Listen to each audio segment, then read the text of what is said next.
Екінші есеп баған түрінде шығар. 23 көбейту 6. Бірлікті бірліктің астына жазамыз. Ондық сол күйінде тұрады. Бірінші соңынан бастап көбейтеміз. Бірлігін бірлігіне көбейтеміз. 3 пен 6-ны көбейтсек 18, 8 бірлігін жазамыз. Ондығы, бір ондығы ойда. 2 мен 6-ны көбейтеміз. 12, ойдағыны қосамыз. 13, 23-ті 6-ға өткенде 138. Енді 196-ны 2-ге бөлу керек. 19-дан кейін үтір ажыратамыз. 19-ы 2-ге бөлеміз. Бөлінетін сан және 2-ні нешеге көбейткенде 19-ға дейінгі сан шығады. Соны тауып аламыз. 2-ні 9-ға өтсек 18. 19-дан 18 азайтсақ 9-дан 8, 1. Енді мұндағы 6 бірлікті тіркейміз. 16. 16-ны 2-ге бөлеміз. 8. 8 бен 2-ні көбейтсек 16. 16-дан 16-ны азайтсақ 0. Яғни 98 сан шықты. Ешқандай қалдық жоқ. Дәл шығып тұр. 49 көбейту 3. 9-ды 3-ге көбейтеміз. 27. 2 ондығы ойда.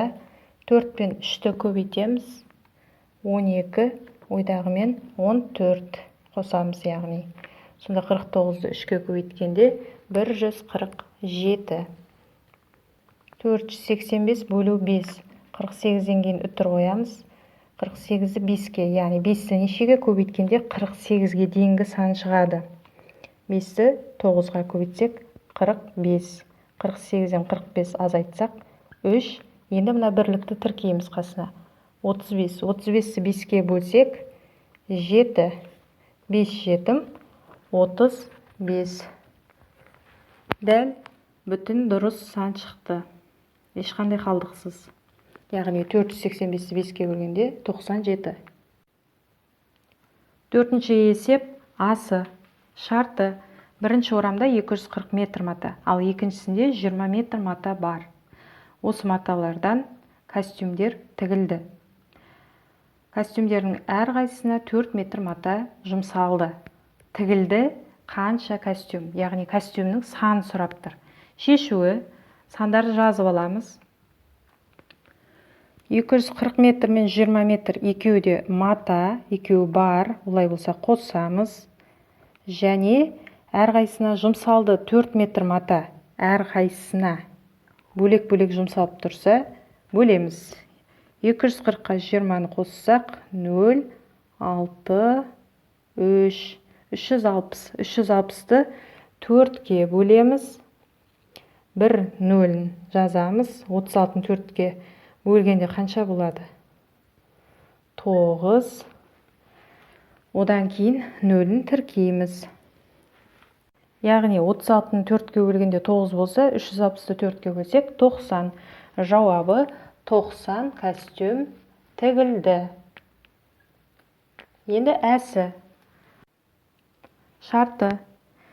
Театрға 72 бала мен 36 ересек адам келді. Көрермендер залына бір қатарға 9 адамнан отырды. Отырды неше қатарға, яғни қатар санын табу керекпіз. Бұл жерде 72 мен 36, яғни екеуі бірге болғаннан кейін қосамыз. Және бір қатарға 9 адамнан отырды. Әр қатарға сонда 9 адамнан отырған болса, онда бөлеміз. 72-ке 36-ны қоссақ 108. Енді 108-ді 9-ға бөлсек 12. Жауабы 12 қатарға бөлініп отырған болады. 12 қатарға отырды.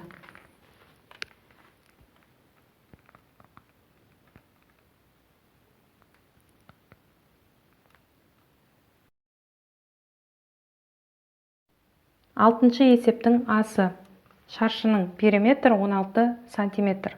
Осы шаршыны сызып, оның, яғни шаршының ауданын табу керек.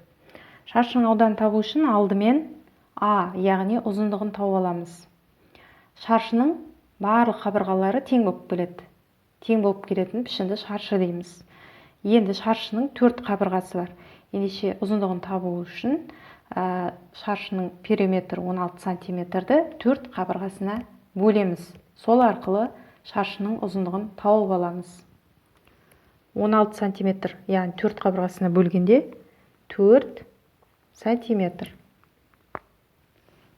Бізде шаршының ұзындығы табылды, яғни қабырғалары. Енді шаршының ауданын табу керек. Шаршының ауданын табу үшін мінекей формуласы А-ның квадраты.